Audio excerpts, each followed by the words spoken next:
Hallelujah. Pinupuri ka namin, Panginoon, at niluluwalhati. Yes. Napakabuti mong Diyos. Ikaw ang Diyos na maaasahan sa lahat ng panahon. At ikaw ang Diyos na laging nakasubaybay sa amin. Salamat po sa panibagong pagkakataon, bagong buhay at bagong kalakasan sa umagang ito. Muli mo kaming binigyan ng isa pang buhay na ngayon ay nagagamit mo sa pangangaral ng iyong salita.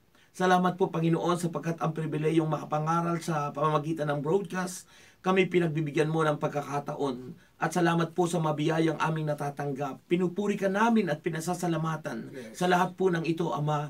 At umaasa kami na patuloy ka, Panginoon, nakikilo sa aming buhay dahil yan ang iyong pangako sa amin.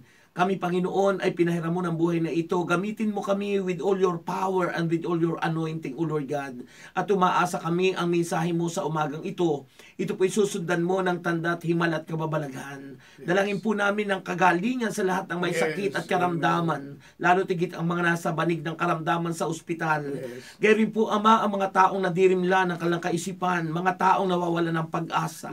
Ikaw ang aming pag-asa, O Diyos. At dalangin ko po, Ama, na ang liwanag ng iyong Espiritu ang siyang mangibabaw sa amin, sa mga kaisipan ng tao, upang makita nila na kami pinagkalooban mo ng mga kakayanan at ng mga gift upang ito'y magamit namin.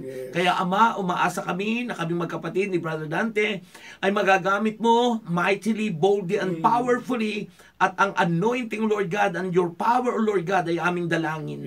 Punuin mo ng kaluwalhatian ang lugar na ito, O Diyos, at maranasan ka ng lahat ng mga tao sa buong mundo. Dumaloy at dumating sa kanilang tahanan ang mensahe mo. Sa pangalan ni Jesus, sa ngalan ng Ama, ng Anak at ng Espiritu Santo. Amen. Amen. Hallelujah! Purihin ng Diyos. Muli po, isang magpalang umaga sa inyong lahat. Araw ng buko ng Miyerkules.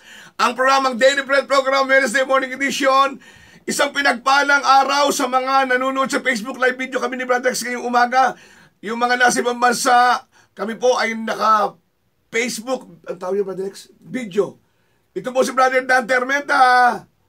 At syempre po, ito ang inyong kapatid, kaibigan, partner, Brother Rex America. Ayan. Good morning, Holy Spirit, take over in my life. And welcome. Welcome, Holy Spirit. Yung mga nanonood sa Facebook video, Brother Rex, pinuntahan mo. Yes, good morning. Diyan po sa bansang Israel, nandiyan po ang aking sister wife sa kanila pong pilgrimage. At syempre po, ang lahat ng mga kapatiran natin diyan. Good morning, Holy Spirit. At dyan sa bansang Hong Kong, Macau, Japan, Singapore, UAE, Greece, at Canada, Australia, Japan, saan naman kayong bansa, Amerika, sumainyo ang biyaya ng Diyos ngayong pong araw na ito. At purihin ng Diyos ang ating technician, si Sir Nery Cañarita, ngayong umagang ito. Tandaan po nyo, ang Diyos ay patuloy na gagawa ng himala sa ating mga buhay. Kaya ngayong umaga, ating pong tunghayan, ang mabuting balita, ang sabi ng Diyos, ang tao hindi lamang sa tirapi nabubuhay, kundi sa bawat Salitang namumutawi sa bibig ng Diyos. ang ebanghelyo ngayong umaga to. Mula po sa Gospel according to St. Luke, chapter 19, verses 11 to 28. At yun po ang wika sa wikang banyaga, mga kapatid. While they were listening to this, he went on to tell them a parable because he was near Jerusalem, and the people thought that the kingdom of God was going to appear at once. He said, a man of noble birth went to a distant country to have himself appointed king and then to return. So he called 10 of his servants and gave them 10 minas. Put this money to work, he said, until I come back.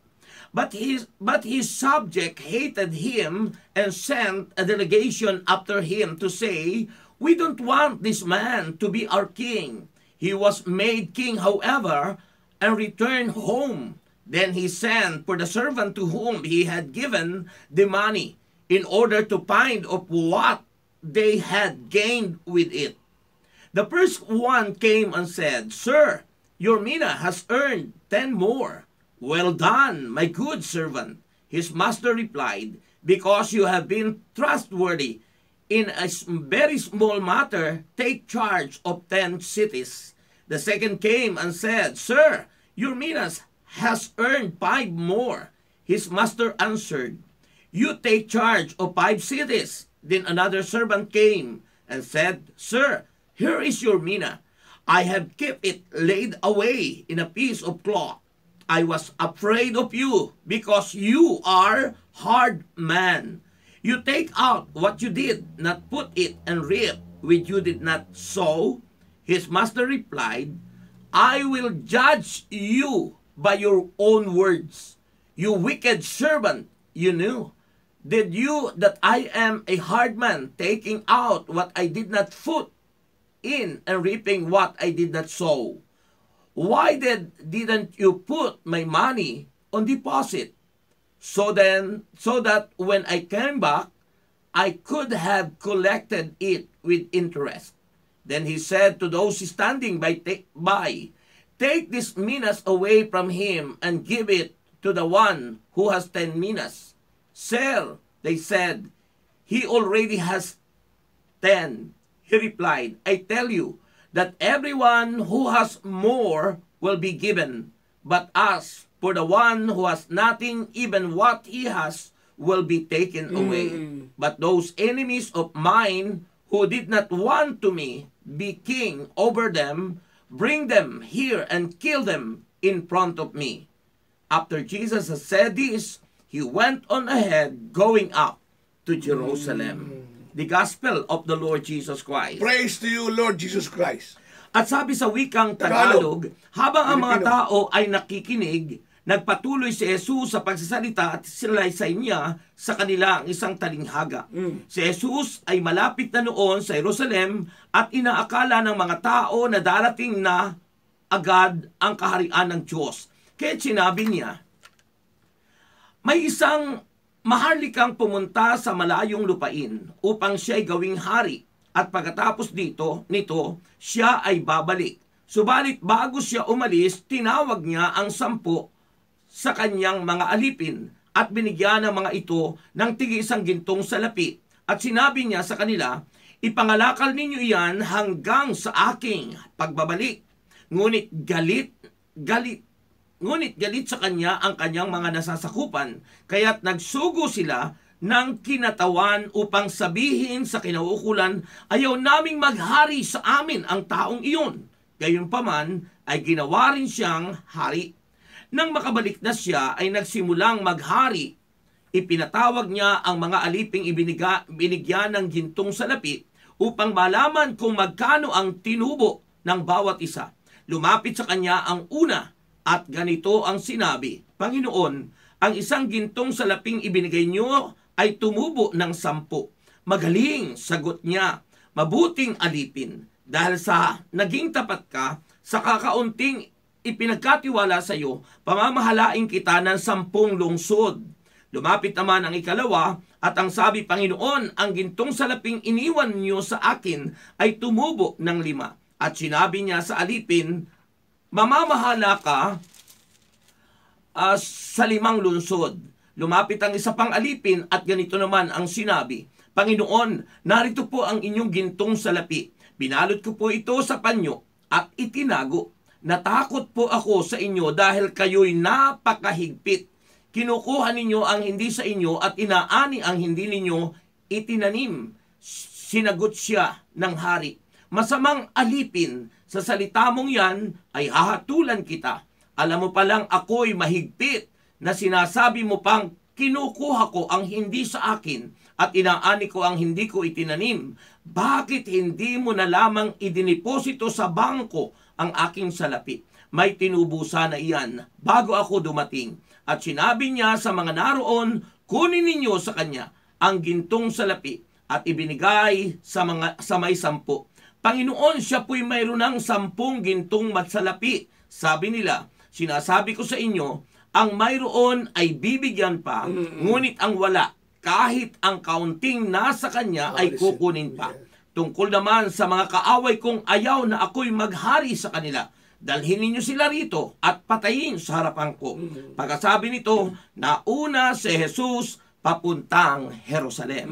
Ang mabuting balita ng ating kaligtasan. Pinupuri ka namin, Panginoong Jesucristo, 3 tao, Brother Rex, ang pinagkatiwalaan upang bigyan na kakayahan. Brother Rex. napakaganda nito kasi po ito po'y talinghaga na unang-una pinapatungkulan dito ng Panginoon ang unang-unang mga tinawag niya na walang iba kundi po siyempre ang Diyos ang tumawag din sa mga religious leaders doon para magturo at para mamahala at pamahalaan ang mga tao para maniwalang may Diyos. Kanya lang ang papel ng isang hari dito ay tumutukoy sa ating Panginoong Jesus.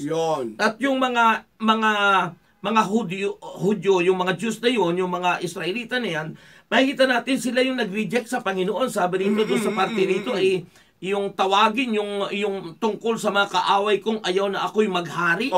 Yung, di ba, ang Panginoon reject nila. Hanggang ngayon. Itong parable na ito ay nagpapakita at nagsasalarawan, Brother Dante, na magaganap at the end. Kasi makikita mo rito, yung sabi ron ay itapon. Diba, no? Makikita natin, at saka yung sinabi rito, sa pagbabalik, yung ibinigay na mga minas ay sabi ron ay mga talento sa pagbabalik niya. Doon magsusuri yung mga pinagkatiwalaan. Hahanapan ng Panginoon Hahanapan ng Panginoon. Kailangan meron kang ginawa, Brother Lex. Yes, Brother Dante. Kaya lahat ng mga tinawag ng Panginoon, di ba? Kasi tatlo yan Yung una, binigyan 10 talento. Then 5, then yung isa, binigyan din. Pero yung una, maganda Maganda. Ginamit niya sa pangangalakal. Talagang nagsikap siya. So in other words, the moment na ang Diyos ay nagbigay sa iyo ng talento, ng kaloob, gamitin mo sa tama, Padre Rex. Yes, napakahalaga po kasi. Siyempre, sabi ko nga kanina, sa ating pagkukwentuhan, Brother Dante, ay tayo ay meron ng built-in abilities. May abilidad na tayo. Kakayahan yan. Kakayahan. Siyempre, ang gift, binibigay yan ng Diyos sa atin.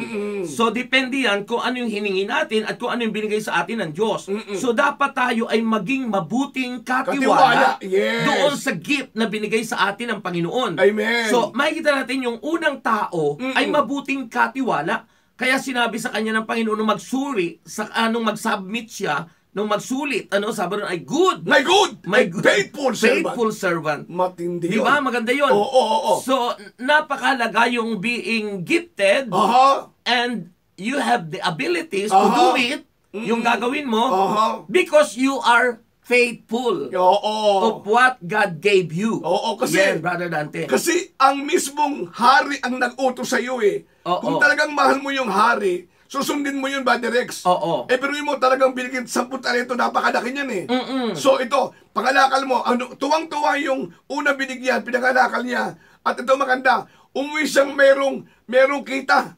At yung kita niya, isinumitin niya. Isinabit niya. Kaya tuwang-tuwa yung hari kasi may bunga yung kanyang talento at abilidad na ginamit nabigay ng hari, Brother Rex. Yes, kaya po yung napakahalaga. Nagpapakita na tayo bilang mga mananampalataya, lahat ng sumampalataya kay Kristo, lahat ng tumanggap sa Panginoon ay binibigyan niya ng gift. We are gifted. Tayo pinagkalooban, kanya-kanyang gift. So, dapat tayo ay, kaloob, o yung gifted tayo. So, makikita natin, lahat ng mananampalataya, Brother Dante, sinabi ng Biblia na ang sino mang sumampalataya talagang binibigyan ng gift.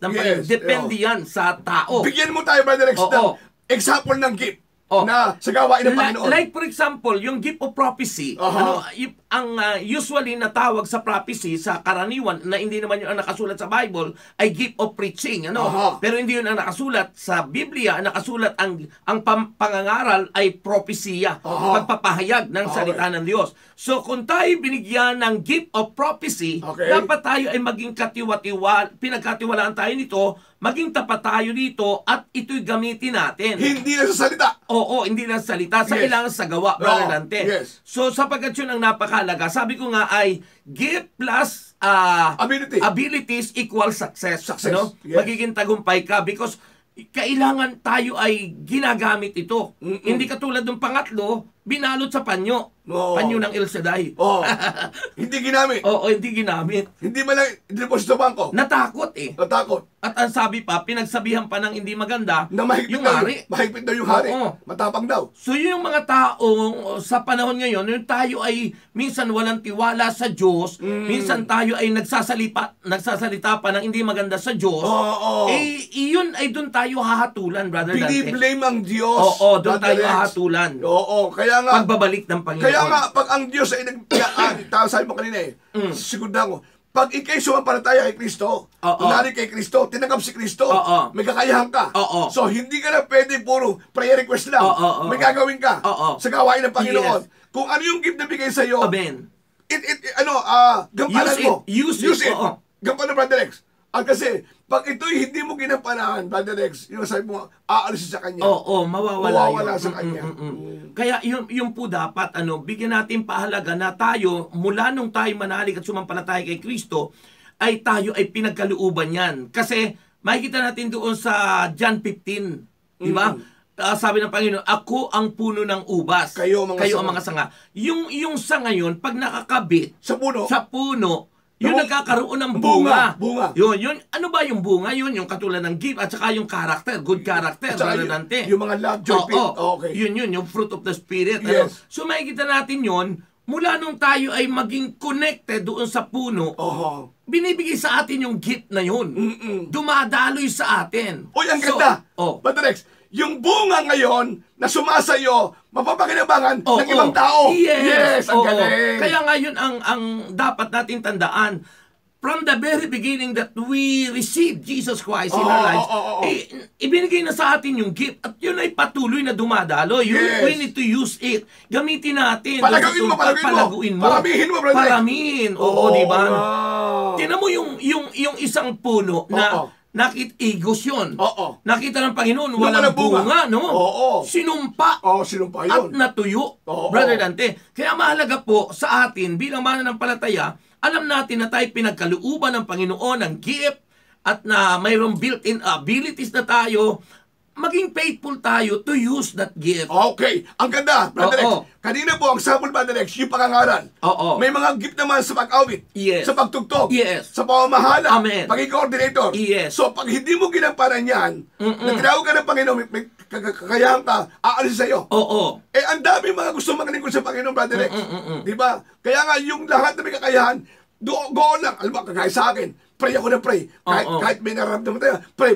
So, ang Diyos naman, magbibigay sa'yo, kakayahan to pray. Yes, Brother Rex. yes. Sa iyo, pangangaral. So, ibibigay ng Panginoon pangangaral sa'yo, lalo kung yung gagamitin. Maraming kabahayagan. So, gamit na ng gamit, Brother Rex. Huwag kang titigil, Brother Rex. Hanggat meron kang kakayahan na sa Panginoon, at Yes. kanyang grasya, tuloy lang, huwag titigil, Brother Rex, sa paggawa ng kalooban ng Panginoon. Kaya mahalaga po na yun napakahalaga yun, Brother Dante. Kasi yung kakayanan din po natin, hindi naman tayo bibigyan ng gift na yun na hindi natin kaya eh. Yun! Oo, kanya lang nga, ang nagiging problema kapag hindi tayo naging faithful. Kaya mahalaga yung maging faithful tayo, no?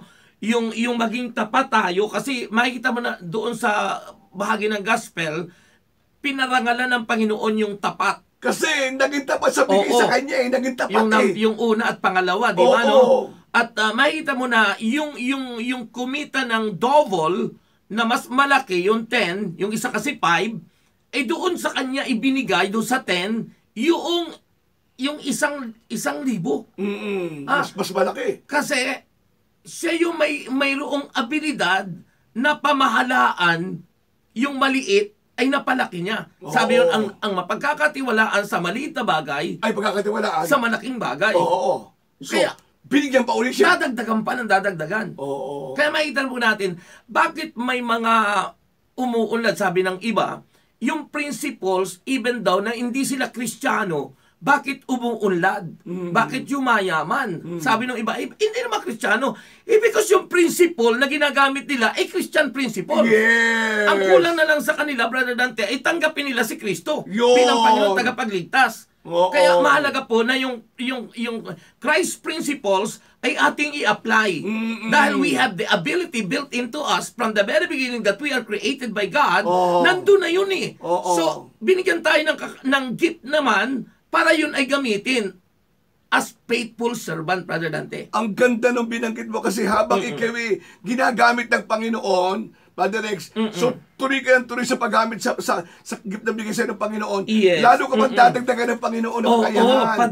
Padagdag. Kaya nga huwag kang magtataka na sasabihin sa'yo na ano pa naman to, sa akin na ibinigay ang lahat ng ito. Ito pang trabaho. Bakit? Kasi ikaw na nga may kakaya ng ibigay ng Panginoon ng ganyang bagay. Oo. Kaya mapalad ka, Brother Rex. Di ba mapalad tayo? Sapagkat, bakit? Kasi nagkita pa tayo sa tawag sa ating Panginoon eh. So, ating ginampanan yung tukunin eh. So, kapag ang Diyos ay tumawag sa iyo, inapunta ka ng talento, gawin mo, at ang Diyos expecting na merong ibabalik sa Kanya na tubo, Brother Rex, tubo.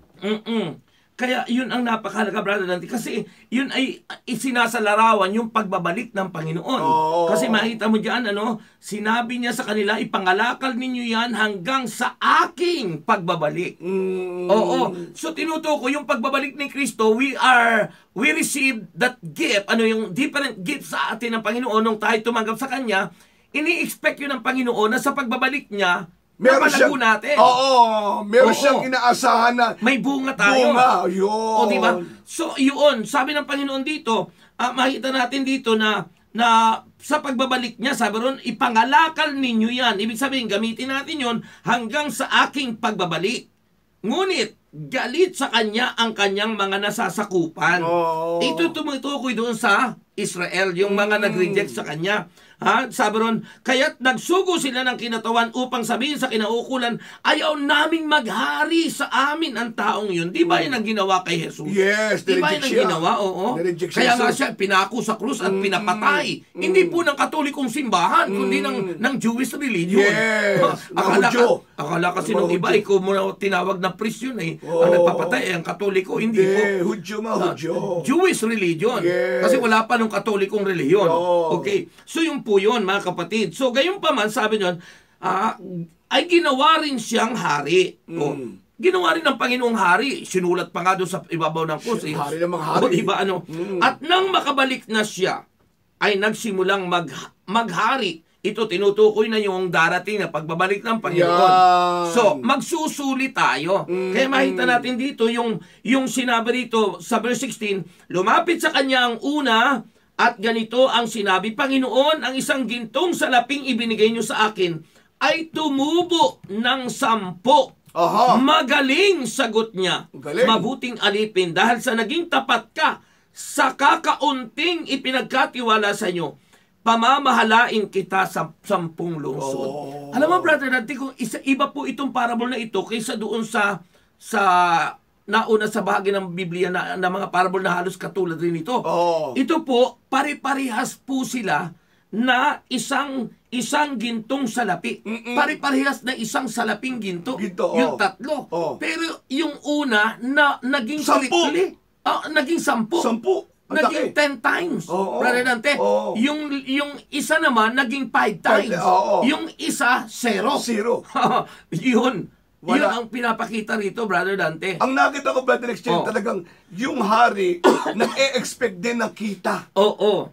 Kasi pag meron kang kita, Brother Rex, natutuwa yung hari. Kasi ibig sabihin, tumarbaho ka. Yes. Gumawa ka. Ginamit mo yung abilidad mo. Yes. Dahil Yes. sa katapatan mo. Kaya hindi pwede sabihin na, wala akong alam eh. Oo. Hindi ako pwede mag-coordinator. Hindi ako pwede mag-preach. Hindi ako pwede kumanta. Wala akong alam. Hindi eh. Oo. Hindi ka tatawagin ng Panginoon sa larangang ganyan kung wala kang kaalaman. Yes, totoo po Kailangan, yun. sumunod ka lang, Oo. sundin mo, at ang Diyos ang bahala sa'yo. Yes, Brother Dante. Maging tapat ka pati. Yes. Yung katapatan, being faithful. Amen. So yun po ang napakahalaga. Kaya ito'y tumutukoy sa ating lahat, mga kapatid, na dapat po ay ito'y gamitin natin anumang gift na binigay sa atin.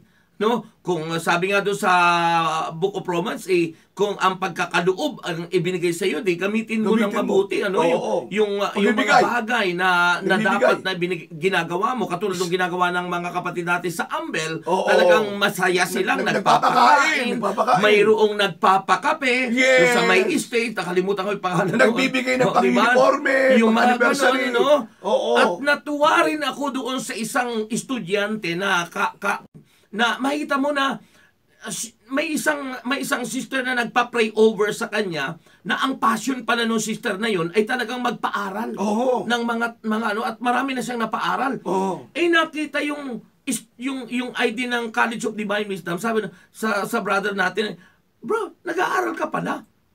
Isipin mo, sinagot yung kanyang yung kanyang tuition Pag-aaral. fee. Pero, hallelujah. Grabe, Brother Dante. Oo. So, yun yung ginagamit na na gift.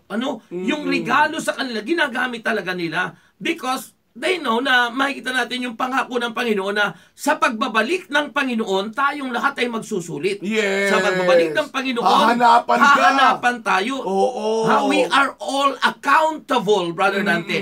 Ia-account tayo ng Panginoon. At kung tama yung accounting sa atin, sasabihin ng Panginoon, good and faithful servant. Yes. You can now enter into the my joy kingdom. of your master. Brother Dante. Diba? Kaya ka sa kanya muli pagbabalik Oh, yes. Lagi tayo maging handa, Brother Rex. Yung lahat ng pinagkatiwala, yung bunga ng Espiritu, Yes. yung kaloob ng Espiritu, dapat mapasa atin yan. Hindi po tayo dapat na manghingi sa Panginoon ng prayer request. Hindi po The moment you put your faith on God, Yes. tinanggap mo si Kristo, Amen. isa ka ng servant of God Yes. to proclaim the gospel. Hallelujah to the Lamb Yung gift ng forever. Panginoon, gamitin Glory. mo. Abilidad sa'yo, gamitin mo to preach the gospel upang makilala ng lahat si Jesus, ang ating halit Panginoon. Yes, yun man. Anumang gift na binigay sa atin, use it for the glory of God. Pag-ibigay. Oo. Yung mga nagbibigay, kaloob ng Panginoon, tamo, hindi ka naghihirap. Yes. Payaman oo. ka ng payaman. Oo. Di ba yung mga nagbibigay? And the most important, yung pagbibigay, yan ang susi ng kasaganaan. Yan, yun, sabi ng Panginoon sa Luke 6:38. Magbigay ka. Kay bibigyan, Hustong hustong takal. takal, siksik, liglig, at tumaapaw. Biro mo yan. Sabi ron ay, it will bring it back to you. Yes. Good measure. Isipin mo, siksik, liglig. Bakit? Kasi pinagkatiwala ka ng maraming pera eh. Kaya kung ano yung gift mo, gawin mo, Brother Dante. Oo. Napakahalaga po yun, Sabi mga nga nung kapatid. pare, gets mo? Yan. Bill mo? Gets. Gawin mo. Gets talaga. Hallelujah. Oo. Brother Rex. Yun ang napakahalaga, Brother Dante. Huwag tayo maging katulad ng ikatlo, Brother Rex, na pinagkatiwalaan tapos tinago sa panyo. Binalot lang. Hindi man lamang inilagay sa bangko para kumita. Oo. Tandaan din, ang Diyos ay naghihintay ng ating tubo. Ibig sabihin, may bunga. Ano ba yung bunga, Brother Rex, na dapat nating isulit sa Panginoon? Yun nga po, unang-una kasi sa fruit na nakita natin, the fruit of the Spirit, that is a good Love. character. Yun yung good character ng Panginoon. Yes. Yung character traits ni Christ na dapat ay suma sa atin dahil we are connected to Him as a branch. Branches. Yes. We are the branches. So makikita po natin yun, dumadalo yun sa atin. Siyempre, sabi naman ng Bible talaga, no one is holy, no one is righteous. Perfect. Once na tinanggap natin si Kristo, the holiness and the righteousness of God ay ini-impart sa atin. Yes. Ini-impart sa atin kasi nga, nakakabit ka na sa puno. Yun sanga, dadalo yun sa atin. Ang ganda ng gospel na yan. Kasi Yun. pag ikay talaga sabi mo kayo nanalig kay Kristo, sumampalataya, tumanggap, may kaloob ka. Yes. Now, yung kaloob na yon, hindi lamang na sarilinin mo, kundi i-share mo, ibahagi mo, gawin mo, para yung iba naman, makinabang din, Brother Rex. Oo. Diba? Nasa Romans 12 verse 6 following, sabi rito, Brother Dante, tumanggap tayo ng iba't ibang kaloob. That is past tense. Okay. Ibig sabihin, it was already given to us. Okay. Tumanggap tayo ng iba't ibang kaloob ayon sa kagandahang loob. Yun yung grace. Oo. Sabi, amazing grace. Yes, Yan amazing yung AM na sinasabi ng Oo. AG. Sinasabi ng Sir Kamangha-mangha, Vanguila. oo. Sabi rito, amazing grace. Tumanggap kayo ng iba't ibang kaloob ayon sa kagandahang loob ng Diyos, kaya't gamitin natin ang mga kaloob na yan. Kung ang ating kaloob ay Ay. pagsasalita ng pahayag mula sa Diyos, Yan. magpahayag tayo ayon sa sukat ng ating pananampalataya. Tama. Kung paglilingkod ang ating kaloob, maglingkod tayo at magturo ang tumanggap ng kaloob sa pagtuturo. Oo. Magpalakas ng loob ang may kaloob Yan. ng pagpapalakas ng loob. Aha. At kung pagbibigay Ayun. ang inyong kaloob, magbigay kayo ng buong puso. Oo. Kung pamumuno naman, mamuno Mamuno. kayo ng buong sikap. May At katapatan. kung pagkakawang gawa ang inyong kaloob, gawin ninyo yan ng buong galak. Yan ang mga kaloob. Ay, Kailangan may ayun. ginawa ka, may ginagawa ka, Brother Rex, talaga. Hindi lamang attender ka. Yes, Kaya Brother po yung Dante. lahat ng mga dumadalo sa gawain, kayo na po ang mag-isip anong kaloob sa inyo, anong abilidad bigay sa inyo. So, gawin ninyo at tumulong kayo sa gawain upang lalong mahayag ang kabutihan ng Diyos. Yes, Brother Dante. Yun po ang napakahalaga. Hindi dapat tayo manatiling attenders. Hindi dapat. Yes. Kailangan po ay gamitin na natin yung gift na binigay sa atin ng Panginoon. It's time It's time to work to the vineyard to of the serve. Lord. Oo. It's time to wake up. Don't ever say na, wala akong alam, di ko kaya. No. Yes, amen. Sa Ebanghelyo ngayong umagang ito, may ibinigay ang Diyos. Yes. Hindi man 10, hindi man 5. Basta merong siyang ibinigay. Mayroon. Ang mahalaga, gamitin mo ang Oo. kaloob na ito. Oo. Huwag na hindi, Brother Rex. Oo. Kaya yun po ang napakahalaga. Pag may nagtanong, ay Brother Dante, bakit ako binigyan ng awit ay nakakaawit pa rin ako? Pero maisisa mo, pag hindi mo ginamit sa Panginoon yan, baka maging sintonado ka. Oo. Aalisin minsan din yung lalamunan mo ay hindi mo na maiawit. Kasi hindi mo nagamit sa Lord. Yung mga namamahala sa gawain, huwag kayong aatras. Oo. Tuloy lang. Halimbawa, nag-aabono kayo, sige lang. Kasi hindi naman ibibigay ng Panginoon, sabi nga natin sa kanya, hindi ibibigay sa ng Panginoon nang walang kakayahan. Yes. God lahat will yan. provide everything to support ang Oo. ministry at ikaw yan ginamit ng Panginoon. Oo. Tuloy lang, hindi ka magkukulang. At yun sinabi mo, Brother Dante, kasi hindi natin pwedeng sabihin na hindi ko kaya, mayroon tayong built-in ability within us. Nasa atin na yun mula nang tayo likhain ng Diyos. Nandun yung abilidad. Ngayon, binigyan tayo ng gift, gamitin natin yon. Your gift plus your ability, be faithful, and you Successful! will be successful. Yes! Yan. Di ba? Ang ganda, no? Sino sa inyo, brother? Sige, tanong mo. Ang ganda sa baron ay yung ability, di ba? Gift, Gift. then the ability, and be faithful, and you will be successful. Ang galing. O, di Una, ba? gift, ability, Oo. and Being faithful. Being faithful. And then you will be equals successful. successful. At ang lahat ng yan, Brother Rex, magagawa mo if you are really faithful to Jesus. Yes, totoo yun. And focus to Jesus. Amen. Kailangan konektado kay Kristo Jesus. Yes, always. Because without Jesus, Without Him, we can do nothing. Yan naman ibinabanggit ko. We Yes. can do nothing Yes, without Jesus. oo. Kaya kapatid ko, tandaan mo, kaya mo yan. Amen. Maaari sa sabihin mo, Brother Rex, Brother Dante, Hallelujah. ito nga, baksak na ang buhay ko. Glory. Katutulong sa gawain. Glory. Kaabang sa gawain. Glory. Pero kapatid ko, tandaan mo, Yes. ibabahan ko ng Panginoon. Amen. Sasabihin pa sa ginawa mo, my good and And faithful faithful servant, servant. enter in the joy Yes. of your master. Hallelujah. God will raise you up. Yes.